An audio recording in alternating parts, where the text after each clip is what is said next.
They dealt with some of these kinds of issues as Secretary of Agriculture as well as USTR. So we look forward to his remarks on this subject. Okay. Thank you very much, Sherm, and welcome to everybody who fought their way through the weather this morning. Sherm, I think we ought to be smart enough to do these meetings in the spring or the fall. We may work on that for the future. A couple of other peripheral comments. First of all, if you wait a few more years, you're going to need a longer table for all the ex-USTRs. As you can tell, that list is getting bigger and bigger. And Fred, as to your comment about the future, if I were the next president, I would, if the Doha round is still with him or her, I'd try to finish it off, even if their expectations have to be lowered a bit, because I think it is important to wrap it up with a success story rather than a failure. And then I'd look for some new ways to engage multilaterally in the future. Carla and I don't totally agree on what those new ways ought to be, but certainly one of the things I would suggest peripheral to all this, Sherm, is that one of the things we better do is get rid of high-profile ministerial meetings, which are one step forward, two steps backward in the multilateral process. And then finally, Fred, I know you didn't ask that question to get a pat on the back, but I must say, as a follow-up to Carla's comments, that if every think tank did as much to articulate the case for more open trade that yours does, we'd all be a whole lot better off. So we thank you for that. Now, to get to the subject at hand, and I have to do this quickly, and I apologize for leaving right after this, but I've got to catch a plane, so I will try to do this with some rapidity. As Sherman indicated, we haven't really talked about this in our prior meetings here, and it might be some value to at least get this issue surfaced, because it does have international trade attributes. I would, to sort of summarize the universe, it's, some of this is issues of personal protection, such as faulty toys for kids and faulty car seats, that kind of thing, where there's danger of injury or even deaths. And then we have all the animal health issues, which are issues like foot and mouth disease, which has been around for a long time in the beef sector, the avian flu and Newcastle disease in poultry, cholera in swine, and then peripheral to that, the big hassle we've recently had on pet foods coming in from China. And then you can broaden that a bit into the biotech area and GMOs and hormones, and then the whole food safety area, where you have E. coli and listeria and others that you can lump together into a food poisoning category. And we don't have time to deal with all of those individually here this morning, but if you lump them all together, they are all issues that really do demand attention by individual countries, often by states as well, within countries, states or provinces, and then to some degree internationally. The question is, when these kinds of issues arise, how should we handle them? In many cases, I'd say that we haven't handled them too well in recent months.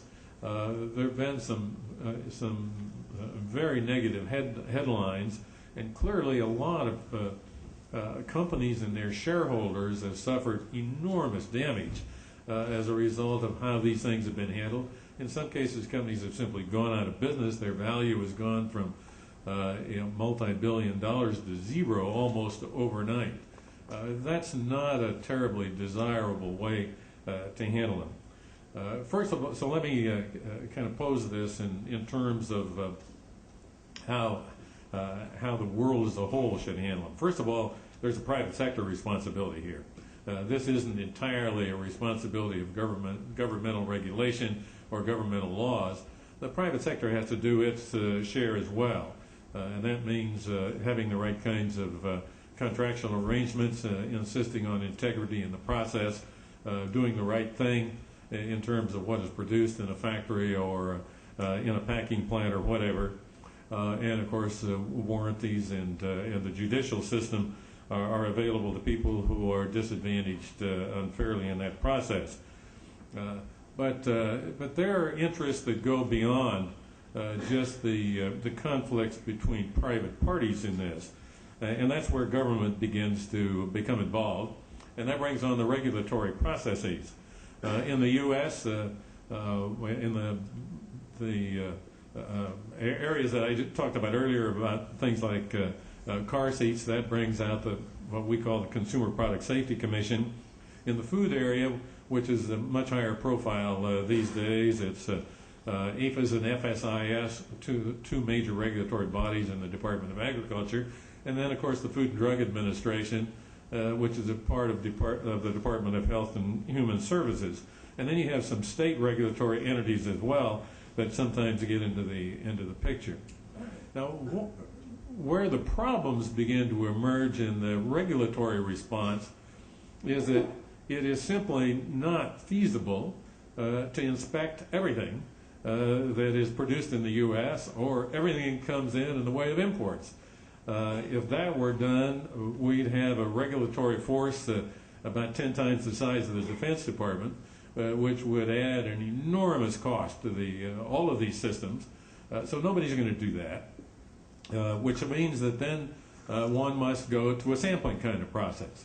And all these agencies sample in accordance with sound statistical procedures, but that also indicates that they're not inspecting everything.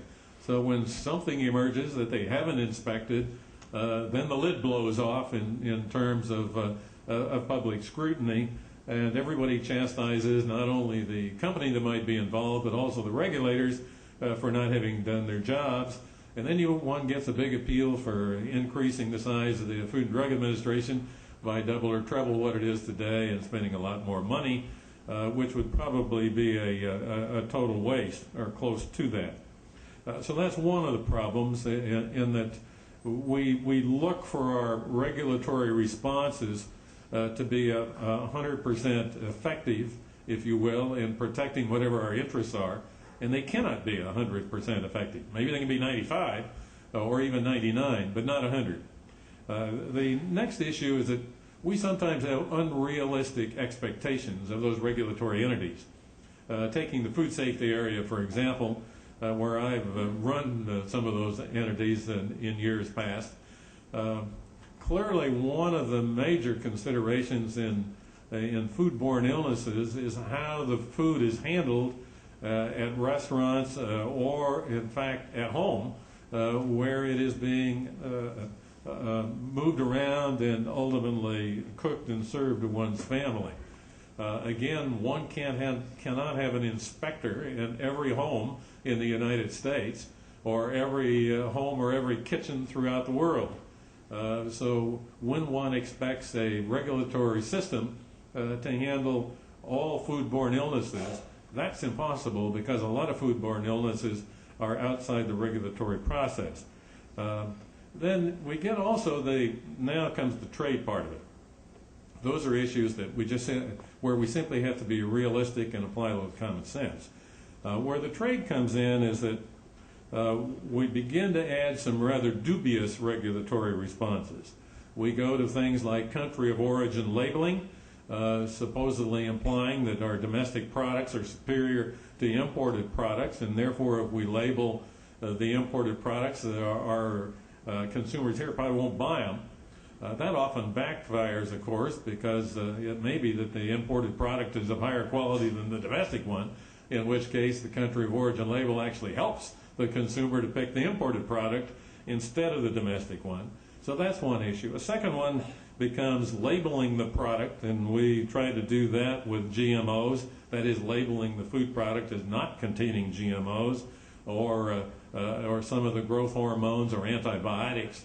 We get into a lot of problems there because we can't tell the difference between the product that does have them and the product that doesn't have them. We then ask somebody to certify that the product does not have GMOs, and it becomes awfully difficult to certify. So we get a lot of false certifications in the process, and that doesn't help matters any. And then we also get a lot of black market activity as well.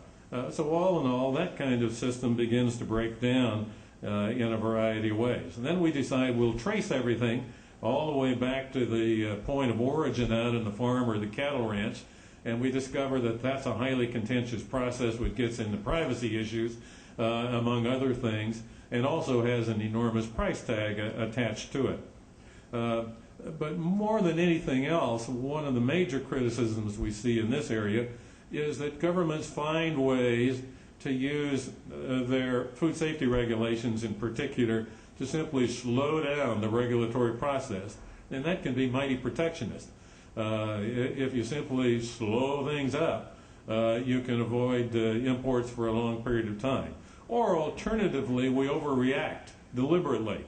And we've seen some of this with mad cow disease, in my judgment, where if a particular country sends beef, as the U.S. has, to other countries, and then there's been a flaw in the shipment process to where that particular shipment is found in violation, we then stop all shipments of beef from the United States into that country. I find that to be an unacceptable practice and simply abject protectionism, but it's not defended on that basis. Well, where does that leave you? Well, where it leaves us is that there's a major fear factor in all this. These are highly emotional issues, and one of the things that all of us have to do as citizens and people who are interested in open commerce, whether it be domestic or international, is say, you know, let's keep all this in perspective. Let's not overreact. Let's do benefit and cost calculations where those are appropriate. Sometimes they are, and sometimes they're not. Let's just use some good common sense in this process, and let's use sound science as the criterion for making these kinds of decisions. That's what we agreed to in the Uruguay round when we passed the so-called phytosanitary agreement, which is what is really applicable underlying all of this area. So that's the first thing we need to do is just get that into our systems. The next thing we need to do is make sure that we develop international standards that are applicable in all of these areas. We shouldn't be developing standards in all of these for all of these problems individually, country by country, in some cases state by state, and then have to find a way through that maze in order to deal with issues when they arise. We badly need effective international standards-making bodies in these highly contentious areas. And we already have them here. We have the Codex Alimentarius as an example in the food safety area, and there are a number of others as well. By and large, they're pretty darn good organizations. I would suggest, however, that we all need to add additional commitment to those standards-making bodies so that they do a truly effective job, and then we need to honor them. If we're going to have international standards making, then let's follow the international standards, whatever they may be. What we like to do today is have international standards making bodies with no teeth in them, enforcement teeth, so that then if we agree with them, we will make the suggestion that other people follow whatever their decision was.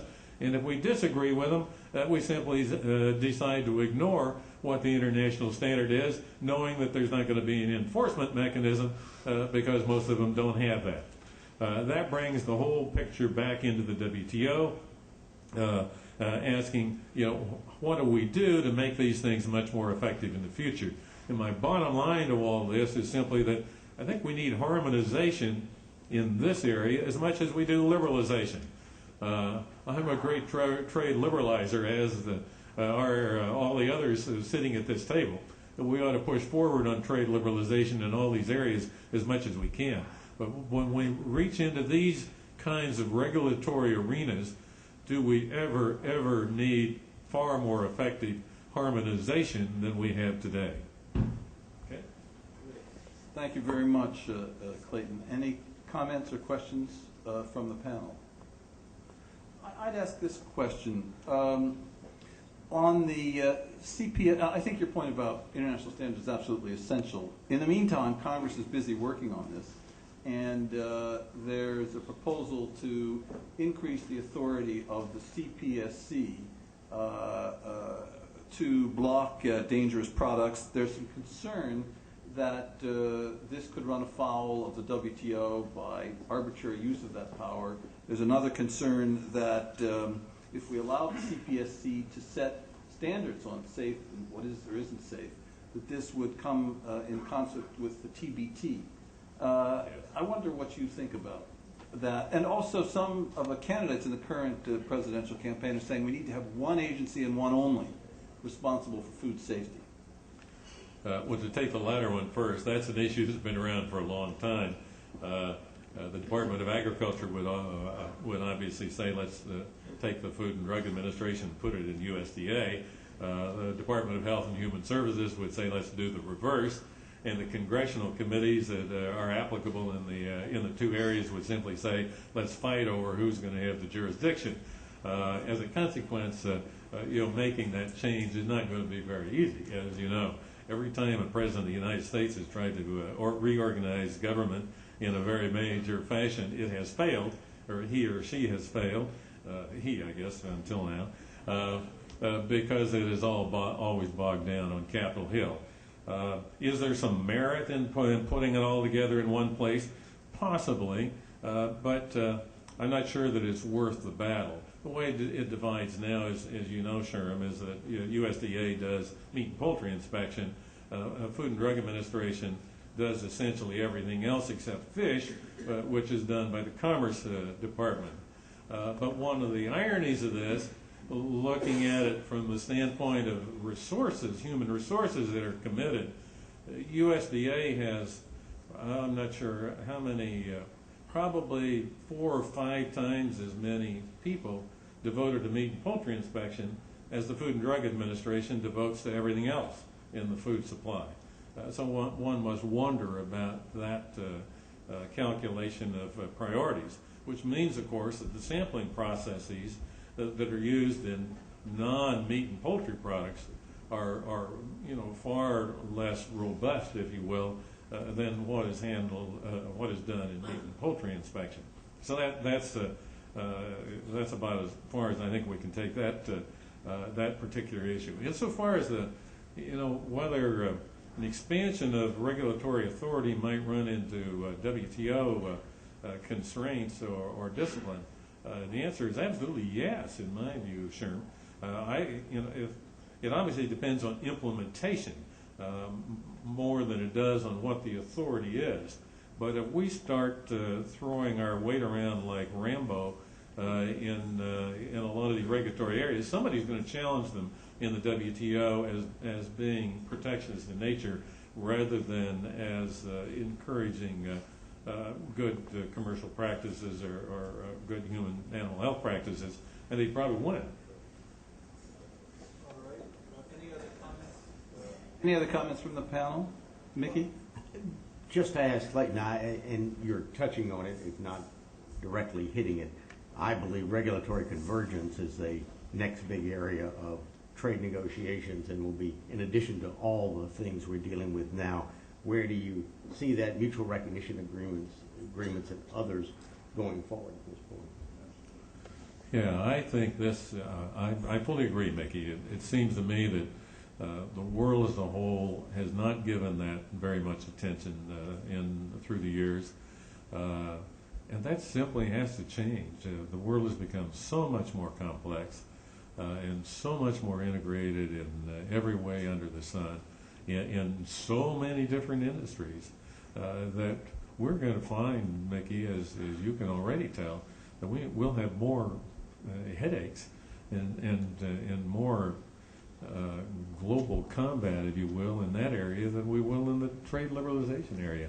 We better wake up and begin to get ahead of that curve instead of following along behind it, which is where we are today. Yes, Carla. Clayton, would you agree that there is a difference between, say, lead paint on children's toys and the food products that you mentioned? Would you agree that the companies that put their brand on a product that they should have as much care in the foreign source and do their own inspection to a much higher degree than was evidenced on toys, tires, toothpaste, and those problems that created a general scare. That is not a Food and Drug responsibility. It is a responsibility. If I put my name on a product, I should have someone over there on site doing some examination. Yeah, absolutely. We can't expect government to do everything.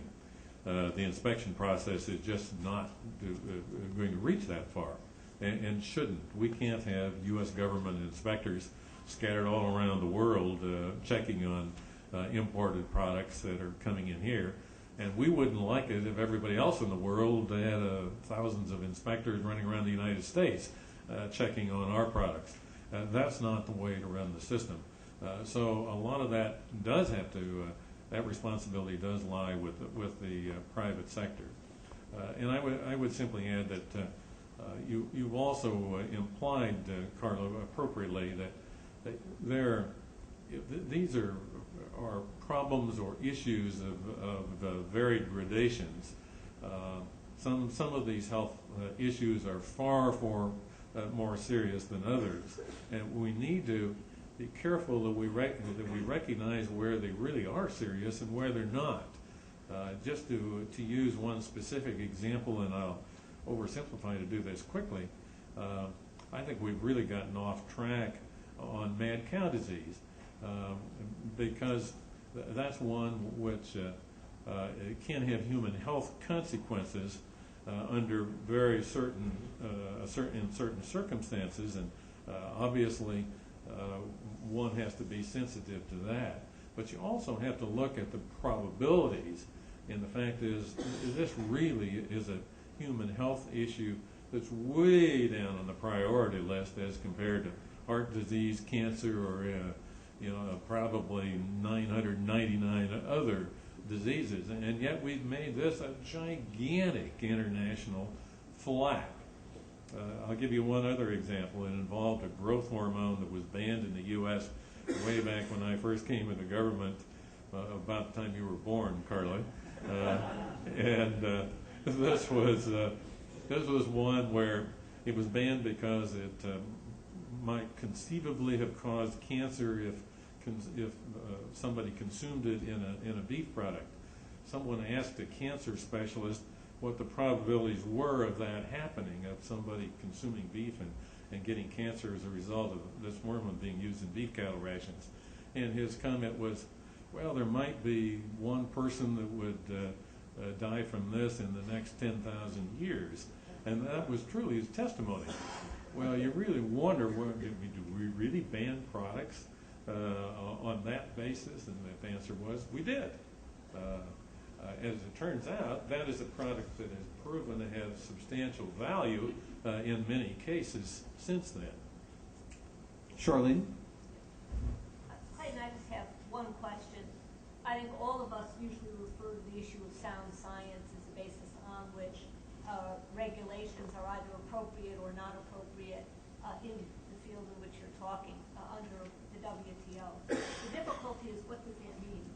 And how does one implement the notion of sound science? So, for example, in the case of GMOs, the U.S. took the position that sound science, by that we meant the weight of scientific authority at the time, suggested that GMOs were not problematic with respect to human health.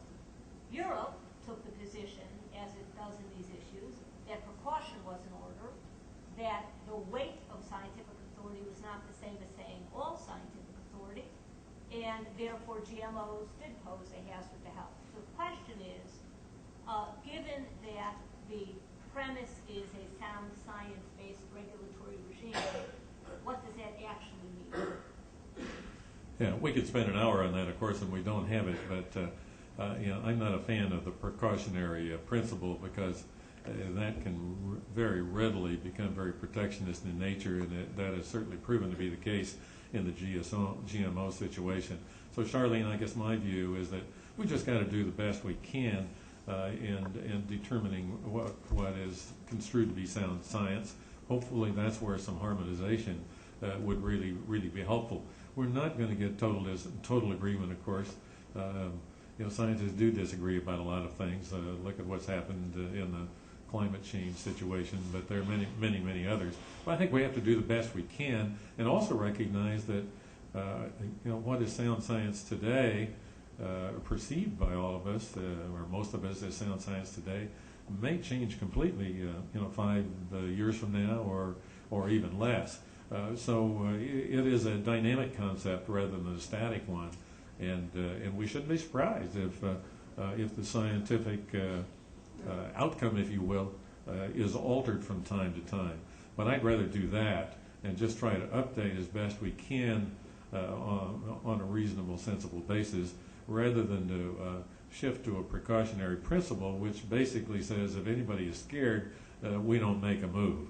I mean, in my view, that is a much, much too risk-averse principle, which is likely to deny a great deal of human progress. We can take 1 or 2 questions from the floor. Bill Klein. All right. I wonder if we could take advantage of Clayton's expertise on agriculture to ask if he agrees that one of the key reasons for the problems in the Doha round is the United States offer on agricultural subsidies has no substance. There's no reduction, that it's reduction from a protection that, or subsidies have enormous water. It has crazy things like defining subsidies based on the difference of the price back in the mid-1980s. And in broader sense, that we need to move away from agricultural subsidies to subsidies for ethanol, hopefully not corn, because that pollutes just as much, but other types of agricultural products that can produce ethanol, but basically to phase down the traditional ag subsidies. A, do you agree with that kind of perception? And B, if so, what can we do about it? Sherman asked me if we had time, if I would comment a little bit on the Farm Bill, which is where these issues are arising right now. Unfortunately, this will have to be the last question, and I'll try to provide a quick answer to it, even though it deserves an answer that is much more comprehensive. I'm not a fan of agricultural subsidies, as you well know, so I would like to see us, if we're to support rural America with taxpayer investments, if you will, I'd like to see us do it in a much different way than through the traditional commodity subsidies, which get us into all this difficulty in the context of a WTO, and which are very difficult to defend from the standpoint of trade principles, if not impossible to defend from the standpoint of trade principles. So yes, in my view, we should be doing more.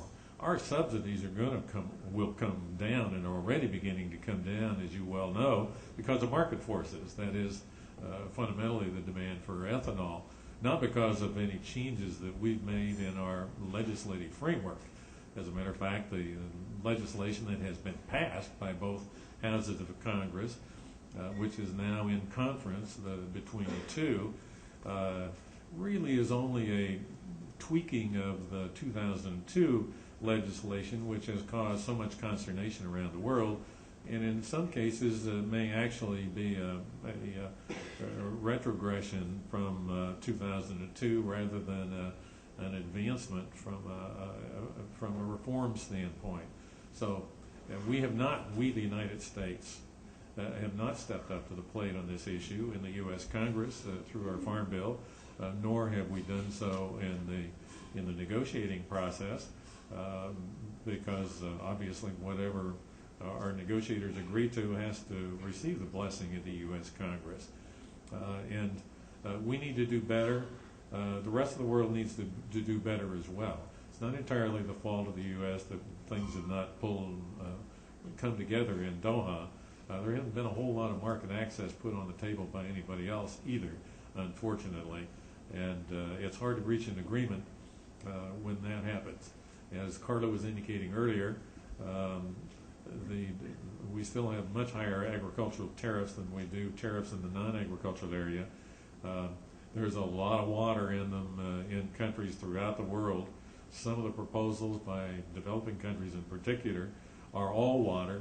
with no expansion at all of true market access. And some of these countries are asking for exceptions in the special products area and the developed ones as well in the safeguards areas that are applicable to them, which really can wipe out almost any advancements that are made in terms of the reduction in the formula. So I'd say that at best we have a mediocre potential outcome at the moment.